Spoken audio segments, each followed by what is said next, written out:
sa mga pasyenteng may cancer o sa mga ordinaryong tao kapag kumakain ng gulay, ang pinakamadlas na tanong na tinatanong ay ang tanong na ang pagiging vegetarian ba ay malusok. Para sa ilang tao, ang vegetarian ay maaring maging lesion. Sa mga taong mali ang pag-unawa sa mga pasyenteng kanser o sa mga taong pinaka-worry tungkol sa pagkain, ang una kong inirekomenda ay ang sumusunod. Magandang araw po, malugot ko kayong binabati.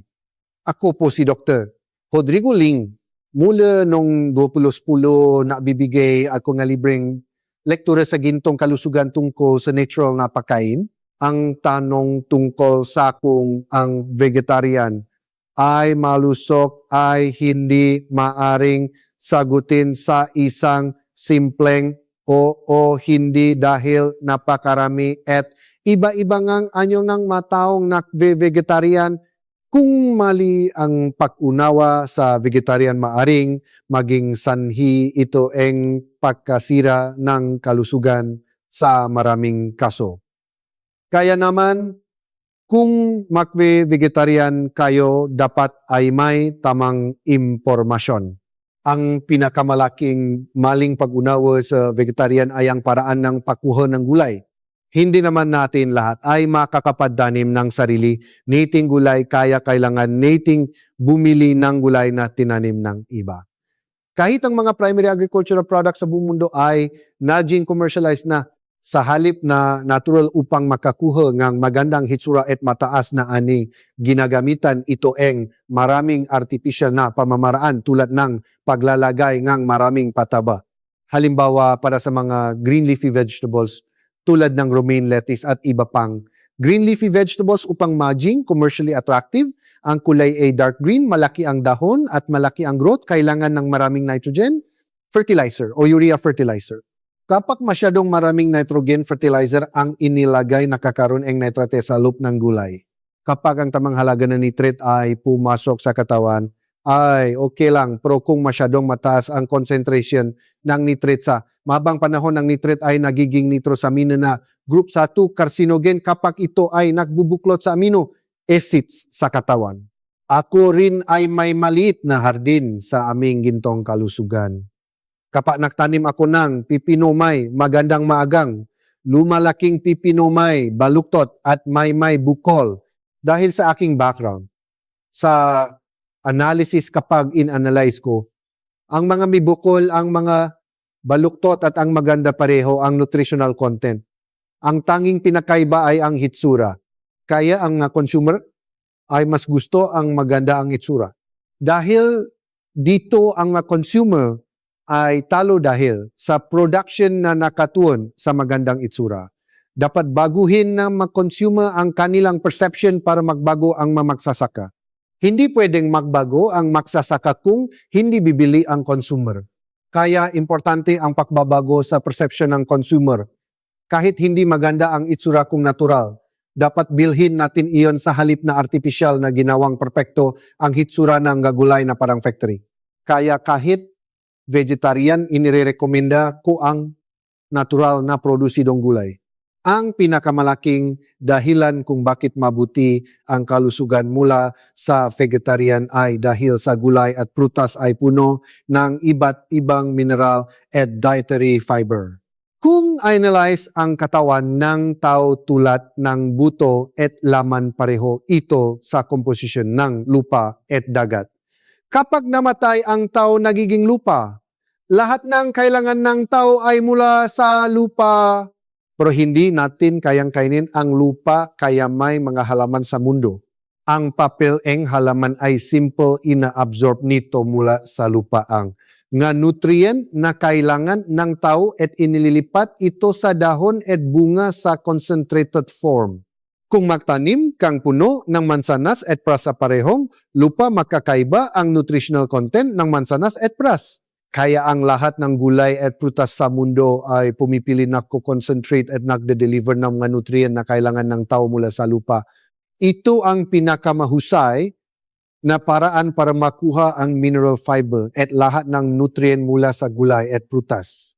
Kapag kumakain ng gulay, ang pasyente ng kanser o ordinaryong tao, karamihan ay gusto ang dahon at bunga dahil malambot ang dahon at matamis ang bunga. Dapat kainin ang buong halaman, ugat, tangkay, dahon at bunga. Hindi ibig sabihin na isang uri lang ng gulay ang dapat kainin na may lahat ng bagi, kundi dapat kainin ang iba't ibang uri ugat tulad ng charot labanos beet, bunga tulad ng kamatis peach mansanas, dahon tulad ng romaine kangkong kale, tangkay tulad ng mustasa at TBP. Dapat kainin ng balance. Karamihan ay masyadong maraming dahon at bunga lang. Dapat balance ang lahat ng bagi dahil iba-iba ang nutrient sa bawat bagi. Ayon sa American Cancer Society, kung kakain ka ng 5 kulay ng gulay at prutas araw-araw, hindi ka raw makakaroon ng cancer. Ito ay opisyal na pahayag. Kainin ang buong bagi at 5 kulay. Ang mga Pilipino ay gusto kumain ng marami sa lahat ng bagay. Kaya marami ang gumagawa ng green juice at iniinom ng mabilis. Pero ang pinakamagandang baging gulay ay ang fiber, kaya mas mabuti ang buong gulay kaysa juice lang. Inirekomenda ko ang pagkain ng buong gulay at okay lang ang counting juice pero hindi masyadong marami sa mahabang panahon dahil ang fiber ay mahalaga para sa bituka. Kung juice lang nawawala ang fiber, walang madaling paraan na maganda sa mundo. Ang rekomendasyon ko ay kainin ang dami na kayang nguyain ng mabuti. Halimbawa, ilang mansanas ang kayang kainin sa isang upo, 2 o 3 lang. Ilang kangkong, dapat ang dami na kayang nguyain ng mabuti. Kung juice, mas marami, pero hindi maganda. Araw-araw kaunti, pero nguyain, mabuti, punuin muna ang tiyan ng gulay bago ang kanin para sa malusog na pagkain. Kung walang init raw food, kung may init cooked food, ang pinakamalaking pagkakaiba ay sa digestion. Ang raw ay mahirap matunaw, ang cook ay mas madaling matunaw dahil sinira ng init ang cell membrane. Kaya depende sa digestion ability ng tao. Kung mahina ang digestion, mas mabuti ang cook. Kung malakas, pwede ang raw. Ang mahirap matunaw na pagkain ay nagiging lason. Para sa gulay, kung i-cook, pwede itong mawalan ng nutrient. Pero kung light steam lang, sapat na at walang problema nutritionally. Para sa pasyente ng cancer, may worry sa bacteria, kaya light steaming kaysa boiling. Marami ang nagsisimula ng vegetarian kapag may constipation. Pero sa mga may constipation, maaaring lumala ito dahil ang fiber sa gulay ay karamihan insoluble fiber na hindi natutunaw sa tubig. Ang sobrang insoluble fiber ay maaaring maging sanhi ng paglala ng constipation. Ang may constipation ay dapat makaroon ng soluble fiber na mas marami sa prutas at dapat kumain ng kaunting kanin o tinapay kasama ang gulay. Kung gulay lang, lalong lumalala. Sa vegetarian, may makulang na nutrient tulad ng vitamin B12 fat protein. Lalo na sa vegan, kailangan bigyang pansin ang vitamin B12 dahil kung kulang ito, hindi maabsorb ang iron at maaring magdulot ng malalang problema. Kaya dapat may kaalaman at balance ang vegetarian. Kung patuloy na bumababa ang timbang at nawawala ang muscle, hindi tabi itigil ang vegetarian dahil ito ay senyales ng malnutrition. Ako, personally, ay malapit sa vegetarian pero hindi strict vegan. Pwede akong kumain ng karne paminsan-minsan. Pero hindi ko ito enjoy ng labis. Ang protein ay hindi lang sa karne kundi sa beans, broccoli, brown rice, white rice, lahat ng gulay may protein. Hindi dapat extreme vegetarian o meat eater kundi balance mula sa lahat ng pagkain para makuha ang lahat ng nutrient at inirekomenda ko ang moderate eating. Sa kasalukuyan sa Pilipinas, masyadong maraming information special diets at secret methods tungkol sa pagkain. Sa gintong kalusugan, hayag kong sinasabi na walang special diet o secret method. Sa halip, ang balanced approach sa anumang pagkain ay makakatulong sa kalusugan. Ang pinakamasama ay ang pienser o sobra sa isang bagay o masyadong concentrated at long-term. Inirekomenda ko ang balance at small amounts slow eating. Ito ang tinuturo namin sa gintong kalusugan. Anumang pagkain na pumapasok sa bibig ay nagiging gamot kapag natunaw ng maayos. Sa mga pasyente ng cancer o worried sa pagkain, ang una kong inirekomenda ay ang fermented food dahil ito ang pinakamadaling matunaw. Magsimula kayo ng kaunti sa fermented food para mapabuti ang kalusugan. Una, kainin ang buong halaman, ugat, dahon, tangkay, bunga. Pangalawa, kainin lang ang dami na kayang nguyain sa bibig.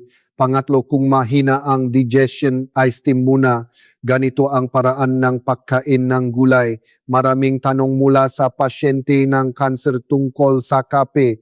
Mabuti ba ang isang tasa lang araw-araw o hindi? Masarap ba o maasim, matamis o mapait? Matagal ko nang sinasaliksik ang kape, halos 10 taon na.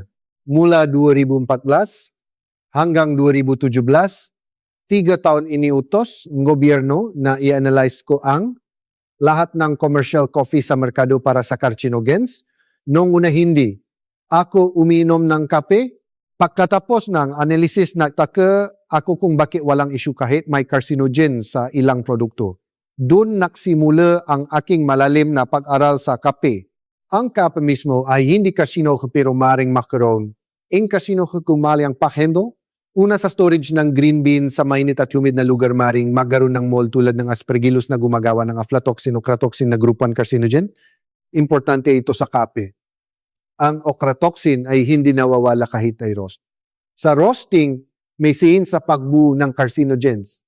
Kung masyadong mainit ang roast dahil sa oil sa beans na kakaroon ng acrylamide na carcinogen, ang flavor at aroma ng kape ay nagagawa sa roasting. Walang lasa ang green beans. Sa proseso ng roasting, maring mabuo ang carcinogens depende sa paran.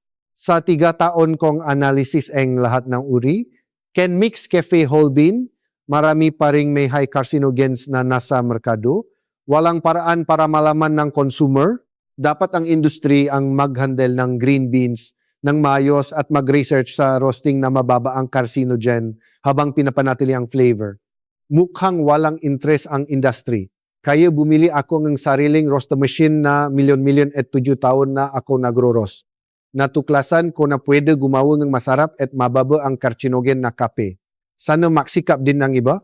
Kapag nag-usap tungkol sa intake ang acrylamide ay hindi lang sa kape kundi sa cereal, cookies, bread, french fries, karamihan sa processed food. Kaya hindi lang kape ang issue kundi ang kabuang intake mula sa lahat ng pagkain. Hindi ang bilang ng tasa kundi ang pagsisikap na bawasan ang carcinogens. Maraming tanong mula sa pasyenteng ang kanser tungkol sa isang tasa lang ba araw-araw? May kape na mababa at may mataas ang carcinogen. Hindi ko masasabi na safe ang lahat. Pero para sa mga may sakit, ang isang tasa ng lightly diluted coffee para ma-enjoy ang aroma ay okay sa tingin ko. Ang isto hot ay preference. Sa Pilipinas, marami ang uminom ng East Americano kahit taglamig. Okay, ang ice sa tag-init pero hindi inirekomenda sa taglamig dahil bumababa ang body temperature at immune system at ang lahat ng sakit ay nagsisimula sa mababang immunity. Baguhin ang ugali na uminom ng malamig sa taglamig. Ang tradisyonal na lasa ng kape ay nutty at sweet, may trend ng acidic coffee. Katulad ng mansanas, may sweet variety at sour variety. Sa kape, depende sa region at variety. Hindi dapat sabihin ali ng mas mabuti kundi ayon sa preference. Ang acidic coffee ay dahil sa organic acids na nawawala kapag mataas ang roast temperature, kaya ang acidic ay light roast. May nagsasabi na light roast ay walang carcinogen, pero actually mas mataas ang acrylamide sa light roast. Kaya hindi dapat focus lang sa acidity, pwede ang balanced acidity na mababa ang carcinogen. Sa aking 7 taon na karanasan, pwede ito. Ako personally ay nagre-rekomenda ng traditional nutty at sweet flavor na kape. Ang kape ay may dalawang aspeto, may caffeine na stimulant para sa focus, pero sobra ay may side effects at nagiging cause ng pagkakamali na hindi pagod. Hindi mabuti ang habitual excessive intake. Ang decaf-noon ay gumagamit ng masamang chemicals, pero ngayon ay safe na ang paraan. Kung worried sa caffeine pero gusto ang aroma, inirekomenda ang Decaf 95, 99% removed. May polyphenols na antioxidant na mabuti. Pero hindi lang sa kape kundi sa lahat ng colored fruits at vegetables, chocolate, blueberries, apples, strawberries. Isa sa mga ito ay chlorogenic acid na minsan ginagamit para sa diet. Hindi kailangang masyadong bigyan ng pansin ang polyphenol sa kape. Ang pag-iwas sa kanser gamit ang kape ay sobra na. Ang kape ay isa lang sa mga paboritong pagkain. Ang benepisyo ng isang tasa ay maring mas psychological. Ang aroma ay nagbibigay ng at positive effects. Kapag umiinom ng kape ang hindi dapat ay mga nahihirapan matulog sa gabi at mga may acid reflux o GERD, masyadong sensitive, pwede ang light pero hindi sobra. Ang kape ay diuretic dahil sa caffeine kaya madalas umihi nawawala. Ang tubig kaya dapat uminom ng sapat na tubig. Sa aking 7 to 8 taon na pag-aral at roasting ang 1 to 2 tasa na diluted ay walang problema. Kung 3 to 5 tasa bigyang pansin ang mold, toxins, roasting carcinogens, pesticides, heavy metals. May regulations ang Food Authority sa ochratoxin at SA roasting carcinogens mula 2021 pero hindi strict ang enforcement. Dapat ang industry ay self-regulate at magbigay ng low carcinogen na kape nang hindi isinasakripisyo ang lasa. Lalo na sa Pilipinas na tumataas ang consumption ng kape, dapat magkaroon ng quality control system para safe ang consumers. Ang mixed grain rice, jabgok bap, ay mas maraming nutrient kaysa plain rice kaya malusog pero marami ang hindi alam na mari itong maging lason kung hindi mayos ang pagkain. Kahit malusog kung hindi natutunaw nagiging lason. Ang brown rice ay 100 nutritional value, white rice ay 5 lang dahil tinanggalang 95%. Nutritionally bad ang white rice pero mas madaling matunaw at masarap. Ang brown rice ay may life force, tumutubok kung itanim. Sa nakaraan sa Pilipinas na maraming bundok, hindi lahat ay makakapatanim ng palay kaya maraming nakatira na kumakain ng mais, munggo at mixed grains. Ang puting kanin ay para sa mayayaman at ang mixed grains para sa ordinaryo. Ang mga mayayaman na kumakain ng puting kanin ay nagkakasakit ng diabetes sabang. Ang mga kumakain ng mixed grains at nagtatrabaho ng husto ay malusog. Ang advantage ng mixed grain rice ay ang diverse nutrients. Para sa pasyente ng cancer, mabuti dahil dahan-dahang nakpapataas ng blood sugar dahil sa complex carbs, pero ang susi ay ang digestion. Kung hindi natutunaw ng mayos, nagiging lason. Ang katawan ay may 200 absorb after digestion gamot o hindi natunaw at nagiging lason sa bituka kahit gaano kalusok kung hindi natunaw lason. Maraming Pilipino ang may pinakamatas na colon cancer sa mundo dahil sa sobrang karne at hindi natutunaw na pagkain.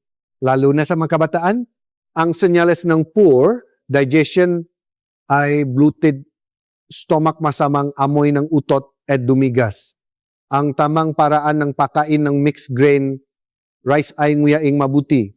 Ang enzyme para sa carbs, amylase, ay nasa lawe at kailangan ng maraming nguya. Dapat ungyen ng 30 to 50 times. Kung hindi, kaya huwag kainin ang mixed grain. Sa gintong kalusugan, inirekomenda namin ang hindi bababa sa 50 chus. Kung subukan mawawala ang bad smell ng utot at dumi, mababawasan ang gas at mas mabilis ang pagkabusok kahit kaunti lang. Mabuti rin para sa diet. Ang feeling ng busok ay 10,15 minuto pagkatapos kumain. Kung mabilis kumain, sobra ang kinakain bago mag-signal ang busok. Kaya subukan ang mabagal na pagkain. Para sa prutas, walang malaking pagkakaiba kung bago o pagkatapos kumain ng kanin dahil lahat ay makakasama sa tiyan at natutunaw ng makasama sa loob ng 2 oras. Para sa diabetes o cancer patients, mabuti ang kumain muna ng gulay o salad para mapuno ang tiyan at bawasan ang carbs intake. Pagkatapos ay ang kanin o mixed rice kainin. Nang mabagal hanggang sa mag-signal ang busog sa loob ng 15 minuto. Tungkol sa resistant starch, magdakdak ng olive oil sa kanin tapos ay cool o ay freeze to na bumababa ang blood sugar effect. Pero ang hindi natunaw na bahagi ay pupunta sa colon at maaring makdulot ng problema sa bituka. Mas mabuti ang bawasan na lang ang carbs intake mula simula. Marami ang kumakain ng enzyme supplements. Pero ang enzyme ay hindi nutrient kundi catalyst para sa digestion. Tulad sa paggawa ng sweet rice drink gumagamit ng malt. Ang enzyme ay nakakatulong kung mahina ang digestion pero hindi araw-araw dahil maaring bawasan ang natural production ng katawan. Hindi ko inirekomenda ang araw-araw na pag-inom. Kapag nagluluto ng kanin, huwag masyadong matigas, lutuing maayos para madaling matunaw. Tandaan, maraming nguya para sa maraming lewe at maayos na digestion para maging gamot ang pagkain sa halip na lason.